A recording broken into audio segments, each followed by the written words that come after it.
Molt bon dia, ja veieu que començo amb puntualitat avui, això és que hi ha ganes de parlar avui. Benvinguts en aquest segon Àgora d'aquest cicle, l'Àgora que farem al voltant del Machine Learning, i moltes gràcies per la vostra assistència. Voldria, abans de començar el relat de què farem avui i com ho farem, sí que adreçar-vos unes paraules de com estem a l'associació, a la network, com està el 22 @, i ho vull fer traslladant una miqueta el temps a el que va succeir la setmana passada, que vam estar fent la convenció empresarial, la 5ª, i la nostra assemblea, la 13ª. Quines conclusions podem treure d'aquestes activitats? Mireu, la primera, i molt important, és que el projecte 22 @ està en un moment d'oportunitat. Aquesta és la primera. I l'associació està en un moment d'oportunitat. I deixeu-me que pugui insistir en aquesta idea perquè no sempre ha estat així. No sempre hem tingut aquest context per desenvolupar les activitats. I és important això, tenir-ho present, per entendre qui i com es conforma aquesta oportunitat. Mira, primer, tenim una altra vegada un suport públic clar cap a la construcció d'un districte de la innovació. Aquest és el primer driver que ens dona aquesta oportunitat. Vam tenir una bona presència de l'Ajuntament a la nostra convenció, encapçalada pel seu tinent d'alcalde, però va venir molta gent, i més que venir molta gent, important és el que es va dir. Es va dir que el projecte era un projecte que s'havia de rellançar, era un projecte que estava viu gràcies a la network, i es va dir també que s'estava pensant en formular un pla estratègic. De fet, hi ha una intenció molt clara de formular un pla estratègic. Doncs mireu, aquí ens juguem molt. En aquesta formulació del pla estratègic ens juguem molt. I forma part de l'oportunitat que tenim per davant, participar des de la network en què ha de ser el districte els propers 10 anys. I estem a la vostra disposició per poder capçar tots els vostres inputs i traslladar-lo d'una forma que sigui que ha estat fins ara un projecte d'èxit i que puguem tornar a impulsar-lo. Tenim ajuntament. Segon aspecte important, tenim inversions. Fa unes setmanes es va fer pública l'arribada d'Amazon, 11.000 metres quadrats amb un contracte a 15 anys vista. Per tant, això no és una aposta que podríem dir tàctica, és una aposta perfectament estratègica. Però aquesta aposta, abans tenim l'aposta de Cisco, abans tenim l'aposta que tenim aquí els companys de Quatre Cases, molt decidida cap al districte, molt decidida. I són apostes que traccionen, que generen ecosistema. Aquest és el nostre rol com a network, que aquestes apostes puguin estar permeables a l'entorn, aportant valor i que l'entorn d'emprenedors, d'universitats, de talent, estigui connectat amb aquestes realitats. Llavors, hi ha sistema públic, hi ha benzina per poder circular i l'associació també estem d'enhorabona perquè estem capitalitzant part d'aquest nou relat, part d'aquest èxit. En particular, els últims mesos, ho hem presentat a l'assemblea, hem incrementat amb 24 nous socis. Una associació que incrementa socis vol dir que, en el fons, pot fer més coses i les pot fer millor, directament. Pots fer més i pots fer millor. Representem a dia d'avui 15.000 treballadors al districte. Per tant, un actor referent per definir aquestes polítiques i per poder construir aquest nou projecte. Veieu, suport municipal, inversions, creixement associatiu i moltes ganes que hem posat en el nou pla que ens va aprovar l'Assemblea per unanimitat d'activitats de continuïtat com aquesta, com aquest Àgora, però també de noves activitats. Tenim en ment una nova comissió de perfil social, tenim en ment la formulació d'afterworks, i tenim en ment de tornar a activar les comissions sempre a l'inici de curs, setembre, és un bon moment per poder tirar endavant. Tots aquests projectes, tots aquests titulars, sabeu que ens teniu a la Junta Directiva, al director executiu i a mi mateix per després veure de quina manera podem sumar. Estem al vostre servei, no perdeu això de vista. Molt bé, què farem avui? Avui farem un àgora. Què és un àgora? Un àgora és un format en el qual volem que hi hagi una transferència, una transmissió de coneixements d'una realitat que està succeint al districte, fer-la visible, i després participar en un debat que ens permeti aterrar-la, veure quin és l'impacte que tindrà a nosaltres com a persones i a nosaltres com a entitats. Això és el que farem avui. I com ho farem? Doncs primer amb una ponència, una presentació, que dura més o menys una mitja hora, que ens farà en Ricardo Baeza, després us el presento. Doncs això, intentarem traslladar tots aquests conceptes que avui dia estan molt al relat de les noves tecnologies, el machine learning, les cerques semàntiques, la intel·ligència artificial, això ara parlarem una miqueta més. Després, per cert, durant aquest procés, sisplau, anoteu preguntes, perquè la segona part d'aquesta activitat, d'aquest àgora, és un finger lunch que farem a la part de darrere i durant el finger lunch recollirem les preguntes i podrem debatre-les i contrastar-les amb el Ricardo. Ens ajudarà per fer-ho en Sergi Vicente. Moltes gràcies també, Sergi. En Sergi Vicente, que a més és un especialista en treure'ns de la part del confort intel·lectual que ens sentim a l'hora de quan tenim coneixements, però d'aterrar-los en una divulgació científica comunicativa que arribi. A més, aprofito per dir-ho, a BTV, la finestra petita de les grans finestres i Premi Nacional de fa un parell de mesos, doncs, aprofito també que no hi ha dit públicament per fer aquest reconeixement. Molt bé, intentem parlar una miqueta del contingut d'avui, Machine Learning. Mireu, últimament, intel·ligència artificial, ho tenim, sembla que serà la revolució del futur, això, no? I quan parlem de l'intel·ligència artificial estem visionant màquines, robots, també software que aprenen. Canvio el castellà per fer introducció ara en el Ricardo. Tenemos robots, tenemos máquinas. Visionamos un mundo que podríamos decir de mentes y máquinas. Algunas serán físicas, algunas serán virtuales, pero será un mundo de mentes y máquinas. Y lo hacemos pensando en de qué manera esas máquinas pueden mejorar ciertos procesos, ciertas actividades empresariales. Se habla mucho de la industria 4.0, otra manera de verlo es la Internet industrial, es otra manera de verlo, pero vamos, se habla mucho de este concepto. Y se habla mucho de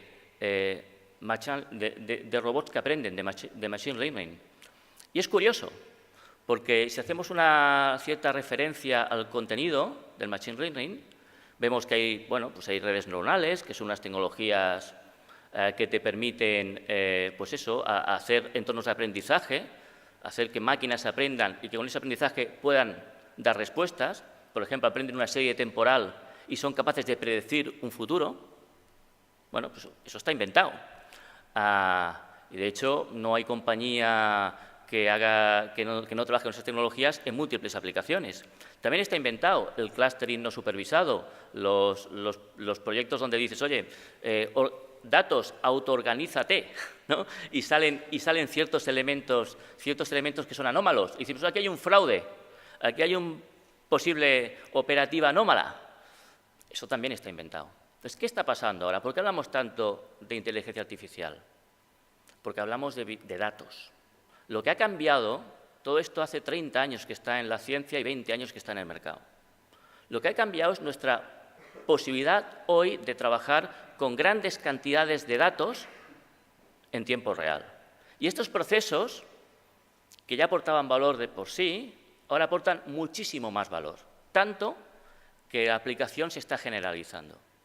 Y aparecen nuevas profesiones, los data science, y aparecen nuevas oportunidades. Entonces, hablamos de inteligencia artificial porque hablamos de Big Data. Este es el paradigma que estamos viviendo hoy en día. Y hablando de Big Data y hablando de datos, ¿Dónde está la mayor? ¿Quién conoce la mayor base de datos del mundo? ¿Alguna sugerencia? ¿Quién la tiene? ¿Facebook? Señores, es la red. La red, la web, es la mayor base de datos del mundo. Por tanto, aplicar la inteligencia artificial a la red, aplicar la inteligencia artificial a la web semántica, eso es lo que nos va a conseguir trasladar Ricardo con mucha profundidad. Ricardo, nos conocimos cuando estabais en la estación de Francia, que ahí fue donde aterrizó Yahoo Labs en Barcelona. Él fue el director, el vicepresidente de investigación de Yahoo. Yahoo se movió, con Barcelona Media, se movió al edificio MediaPro de la mano de Vicente López, y que ha sido un gran constructor del relato del 22@. Y pues un reconocimiento, sabéis, falleció hace un tiempo, pues un reconocimiento público para él también. Y conjuntamente a esa responsabilidad en Yahoo, también después te moviste a California y Ricardo estaba al cargo de Yahoo Israel y Yahoo Londres como vicepresidente de investigación. Desde el año 2016, hace un añito y poco, antes lo comentábamos, pues es el CTO de Intent, que es una compañía especializada en búsqueda semántica. Ricardo, por favor. Apuntar preguntas, apuntar preguntas.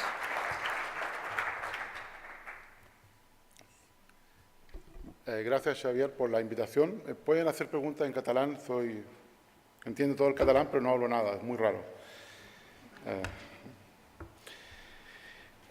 Sí, esa mención a Vicente López, que en parte fue culpable de tener a Yahoo Labs en Barcelona y era mi mejor amigo, fue una pérdida muy, muy grande y tan joven. Bueno, lo que les quiero hablar es lo que hacemos en esta compañía donde trabajo actualmente, que es una aplicación de Machine Learning. Y el nombre de la compañía, Intent, viene de intent, o sea, la misma palabra con I delante, que es la intención. Y lo que queremos es predecir vuestras intenciones. Ese es el objetivo dentro de la búsqueda semántica, es decir, saber qué es lo que realmente quieren. Porque la gente no quiere buscar una palabra en un buscador y encontrar páginas que tal vez tengan lo que uno quiere. Las personas quieren encontrar exactamente lo que están buscando. Así que en estos 30 minutos voy a tratar primero de hacer una presentación general de cuáles son las ideas principales que tienen que ver con inteligencia artificial. No sé si se acuerdan, pero hace 5 años si uno hablaba de inteligencia artificial había que esconderse, porque era una palabra fea. Ahora está de moda. Y me gusta, y bueno, no sé si me gusta, pero la gente dice Machine Learning e inteligencia artificial, pero Machine Learning es una parte de inteligencia artificial. El aprendizaje automático es una de las tantas metodologías que salieron de la inteligencia artificial, posiblemente la más exitosa.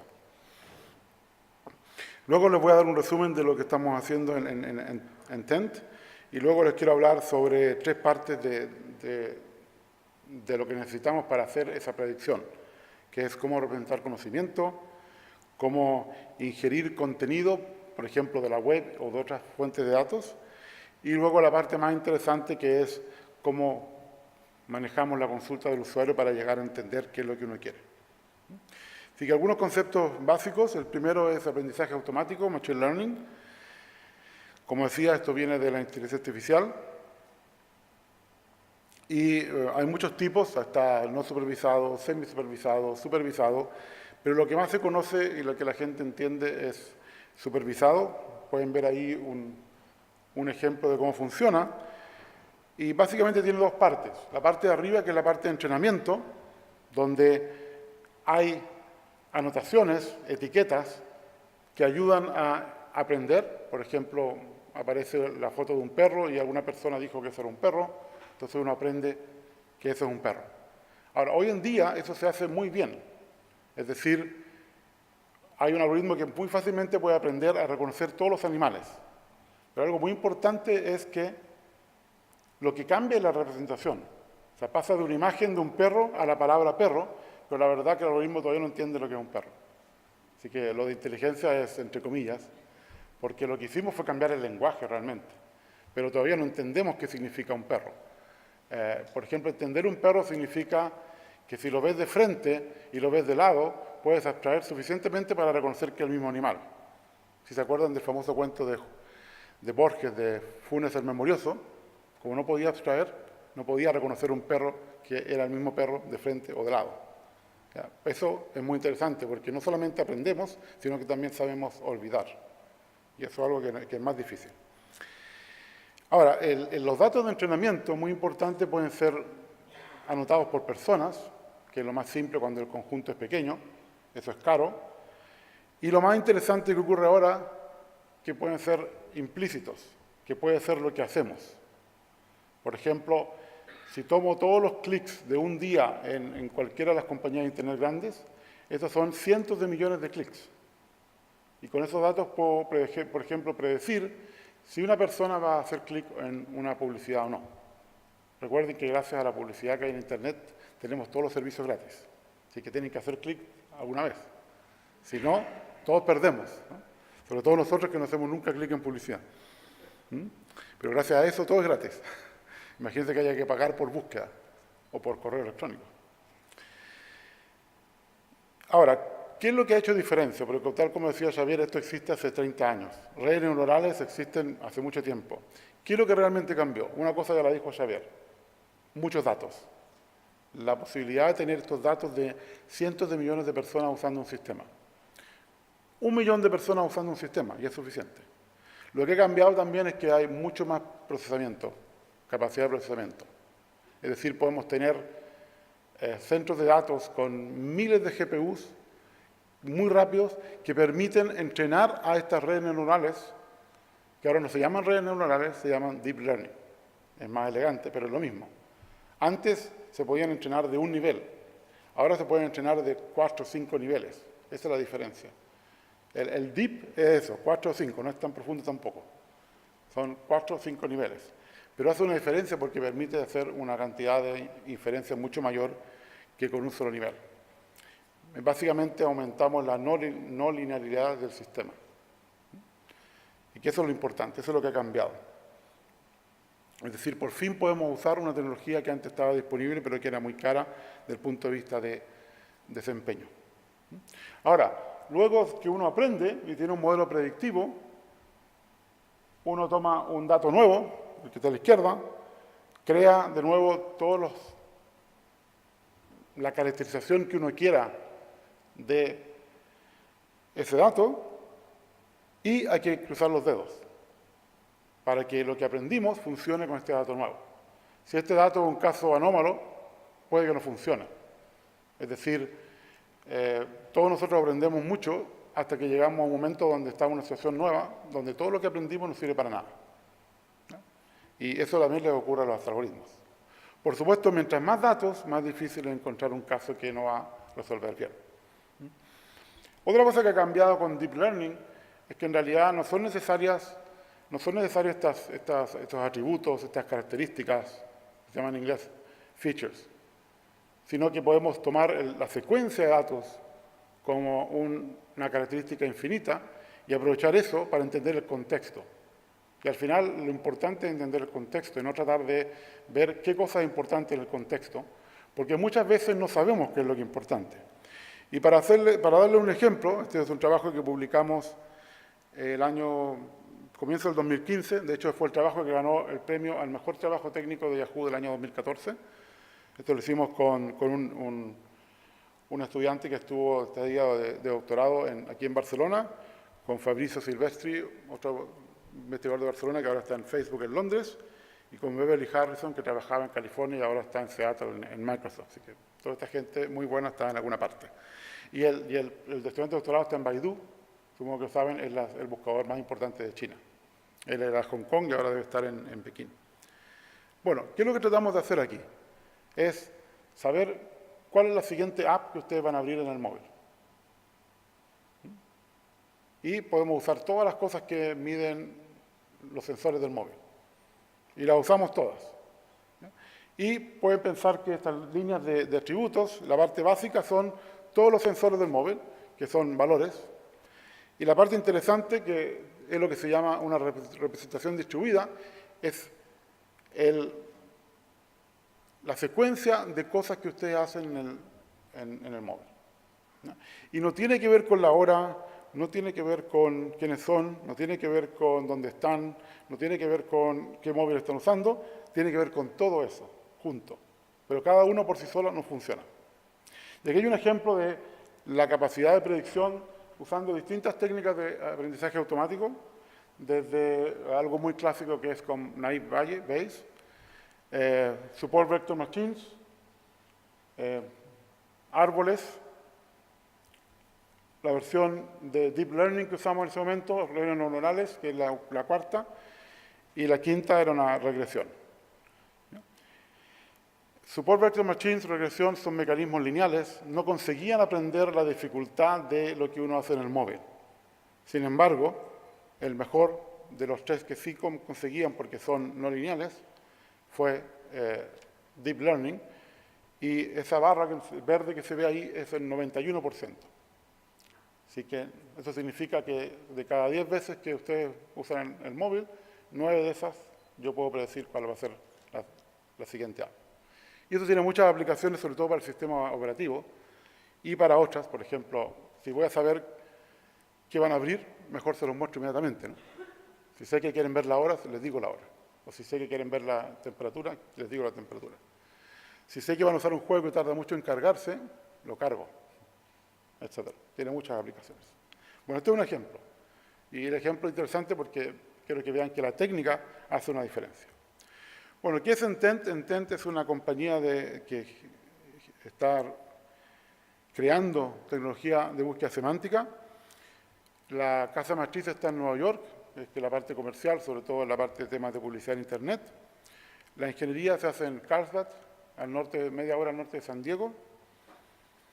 Desde septiembre pasado hay un pequeño grupo que dirijo que hace la parte de, que sería I+D, la investigación aplicada, y tienen otras dos oficinas que son menos importantes cerca de Washington y en Londres.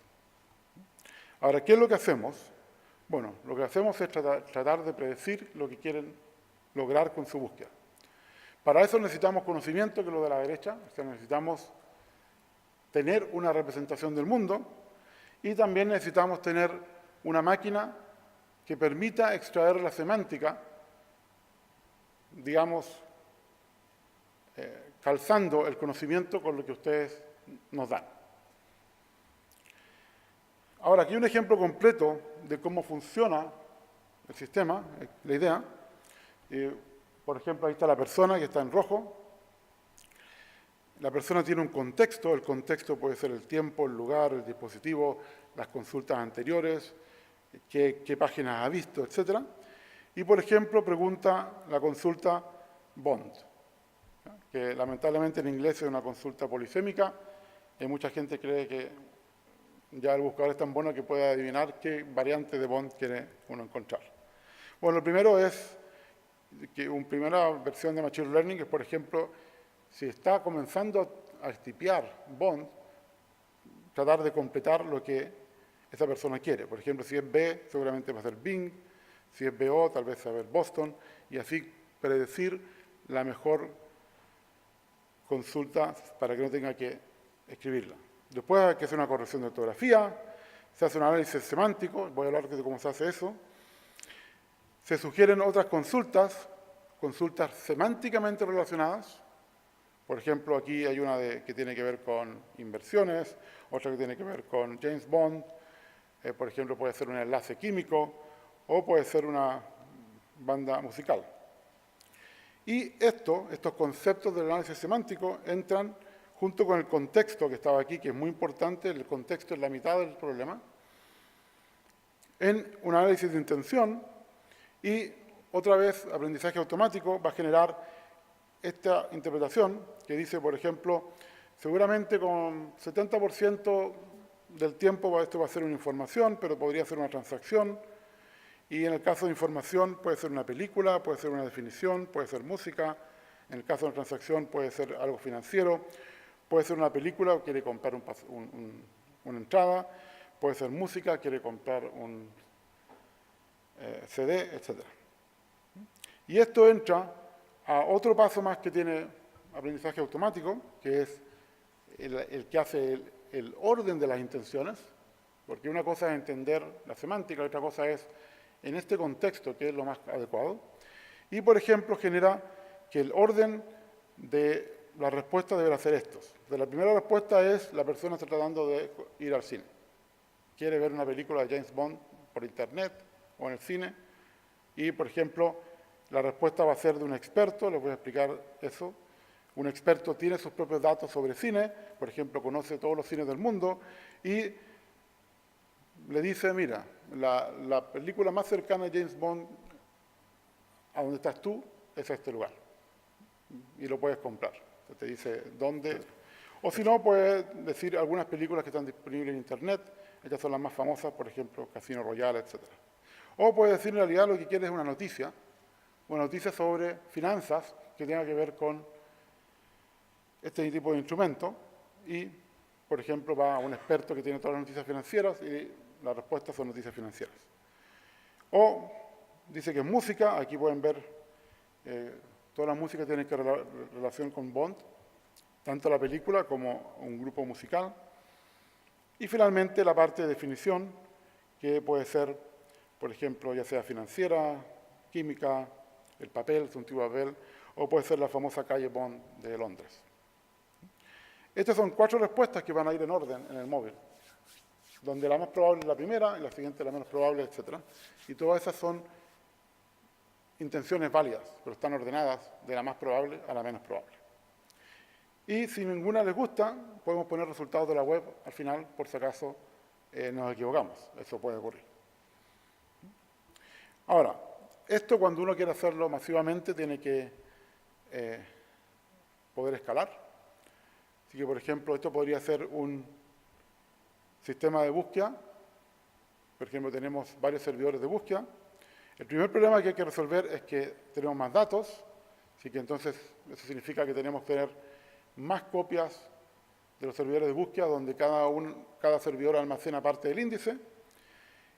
Y el siguiente problema es que tenemos muchas consultas. Y entonces lo que tenemos que hacer es escalar las réplicas para aumentar la tasa de consultas que uno puede responder. Y eso es lo que uno hace en forma estándar en un buscador. Es decir, uno crece en los datos y también en la capacidad de proceso.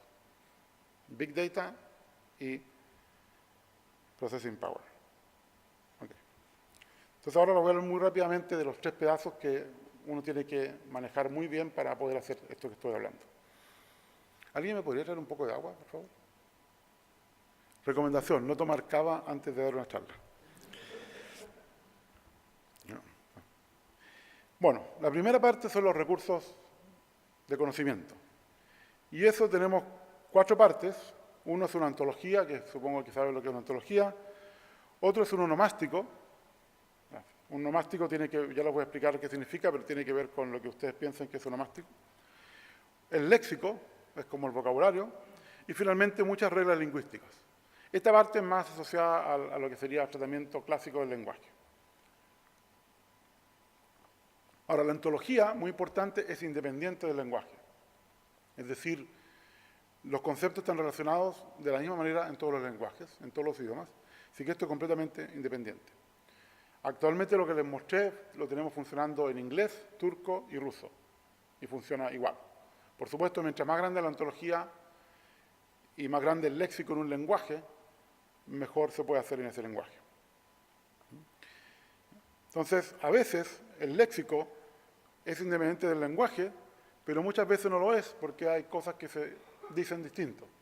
Así que teniendo el léxico en cada lenguaje, podemos básicamente usar toda la ontología en ese lenguaje, pero la ontología misma es independiente del lenguaje.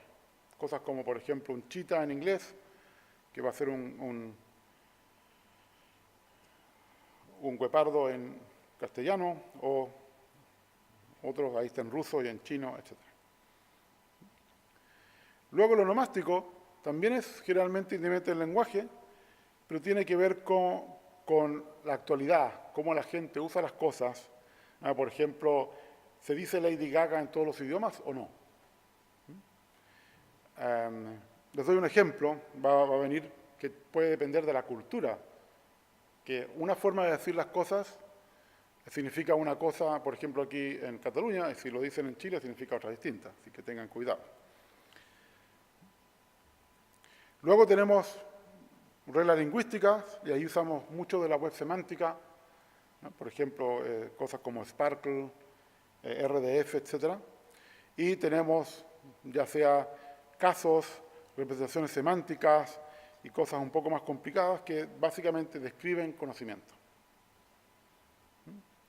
Ahora, ¿cómo logramos construir esa ontología? Por ejemplo, en inglés tenemos una ontología de más de 500 millones de conceptos, que es pequeño, o sea, el conocimiento es mucho más grande, pero básicamente lo que vamos a hacer es que todo lo que mencionamos en este conocimiento va a estar ahí, y ahora tenemos que interactuar con esta máquina semántica. Ahora, ¿qué es lo que va a hacer esta máquina semántica cuando encuentra datos? Estas son algunas de las cosas que vamos a tener que hacer. Primero, determinar el lenguaje, automáticamente, que en qué idioma está escrito. Luego, eliminar cualquier cosa que sea un artefacto de la representación y que realmente no es parte importante. Luego, por ejemplo, extraer las palabras, los lemas, extraer las entidades. Lo más importante de todo, las entidades son personas, instituciones, lugares, fechas, etc. Luego, incluso más importante, reconocer los conceptos y desambiguarlos. Es decir, bond, dependiendo del contexto, ¿cuál es el más probable? Si lo podemos desambiguar completamente, podemos decir, no, la persona quiere noticias de finanzas, no quiere una película. Y también podemos clasificar documentos, por ejemplo, ponerle temas, y eso va a servir para la parte también semántica más adelante. Un ejemplo muy rápido. Supongamos que tenemos una página web, la detección se diría está en inglés, eliminar todo lo que no tiene que ver con la noticia, esto es lo que se llama Boilerplate Detection and Removal, es eliminar todo lo que está en rosado. Luego tenemos que extraer las entidades de aquí, y por ejemplo, aquí, no sé si se vieron, estaban las finales de la NBA, que es el segundo deporte más importante en Estados Unidos, y aquí, por ejemplo, Golden State Warriors sería una entidad, es un equipo de básquetbol. Pero hay que reconocer que las tres palabras son un equipo de básquetbol. Pero, por ejemplo, el Golden State ya es otra cosa, si ustedes han ido a Estados Unidos. Y, por supuesto, en las entidades están los conceptos, están las personas, los lugares, las marcas, etc. Y pueden haber otras cosas que no se conocen, pero que uno tiene que manejar en forma correcta. Es decir, siempre el conocimiento va a ser parcial, nunca va a estar completo. Así que el sistema tiene que saber manejar bien lo que no conoce, que algo que nosotros también sabemos hacer. Parte de la inteligencia es manejar lo que no conocemos. Cosas que se pueden hacer con los documentos. Bueno, pues se puede identificar el tema, algún aspecto en el tema, por ejemplo, el tipo de género del documento, noticias son muy importantes, blogs, etc. Identificar si hay problemas como spam. Spam es contenido falso para engañar a los buscadores. Por ejemplo, si tiene contenido adulto, si tiene contenido ofensivo, etc. Cualquier cosa que pueda molestar a otra persona. También la calidad de la escritura es importante. ¿Está bien escrito? ¿Está mal escrito? Independiente de si lo que escribe es interesante o no. Eso a muchas personas también les importa. Y otras cosas que pueden ser interesantes, como si tiene estructura, si tiene enlaces, etc. Es decir, hay un montón de cosas que uno puede identificar en el proceso. Bueno, esa es la parte que se indexa. Todos los datos están indexados, están anotados semánticamente. Esto es un índice un poco distinto a los buscadores normales porque tenemos anotaciones semánticas dentro del índice. Y ahora viene la parte más difícil. Tiene que ser muy rápida. Todo lo otro podemos tomar más tiempo para hacerlo, pero ahora tenemos que hacerlo muy rápido. Y lo que queremos es lo que les mostré al comienzo. No queremos mostrar solamente 10 resultados de alguna base de datos. Queremos mostrar cosas distintas. Por ejemplo, aquí dice ¿Qué tal almorzar o comer aquí? Eso depende del país. Comer en Encinitas al mediodía. Y, por ejemplo, el sistema reconoce que Encinitas es un lugar cerca de San Diego, así que lo primero que hay es un mapa. Reconoce que la persona quiere comer, así que entonces tiene que mostrar restaurantes, aunque no está diciendo nada de restaurantes. Así que aquí hay restaurantes de Yelp. Por ejemplo, usamos Yelp como base de datos para cualquier cosa que sea mostrar negocios. O, por ejemplo, aquí, películas de ciencia ficción que sean esta tarde en Carlsbad. Y automáticamente, bueno, incluso si no dijera Carlsbad, si estoy en Carlsbad, me va a mostrar lo mismo porque sabe dónde estoy ubicado. No, el sistema va a suponer que quiero verlas aquí y no en otro lugar. Ahora, esto es más complicado de lo que parece porque, por ejemplo, si ahora cambio Encinitas por Barcelona y digo, por ejemplo, estos son los conceptos, bueno, la persona quiere comer, está en Barcelona y quiere comer al mediodía. El primer problema, cuando uno dice comamos al mediodía, aquí no significa al mediodía, significa a las 2 de la tarde. Y muchos turistas quedan perdidos. A muchos chilenos que los invitan a comer, llegan muy tarde porque comer es la cena.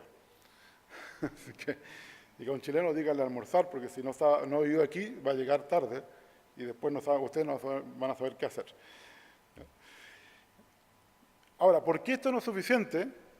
Porque ahí hay otras dos frases que tienen lo mismo. Por ejemplo, estuve en Barcelona antes del mediodía para almorzar. Ya no quiero comer, ya estuve, ya comí. O, por ejemplo, una recomendación, no vayas hacia el sur de Barcelona después del mediodía para almorzar, porque hay mucha congestión o por cualquier razón. Así que es mucho más complicado.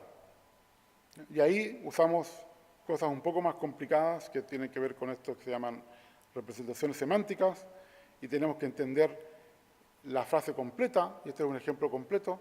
Entonces, por ejemplo, si dice que Jim compró un reloj en la tienda el lunes, tenemos que entender que el evento, la acción, la intención que estamos teniendo es comprar.